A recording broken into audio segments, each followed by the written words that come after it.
Tapos, sinabi ko na wala to. Then, I was like that.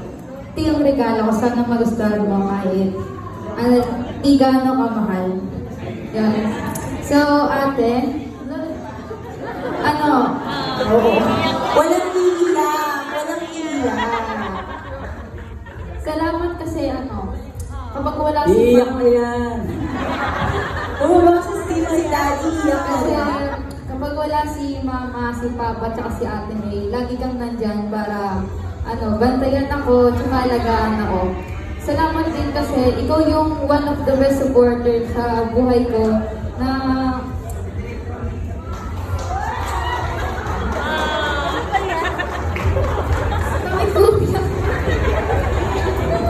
basta yun, I love you din. Sana hindi tayo matulad sa iba na mag-aaway-aaway paglaki.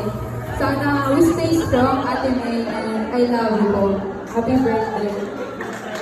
Ayan. Sinabihan kasi ni Daddy na iiyak na eh. Ayan.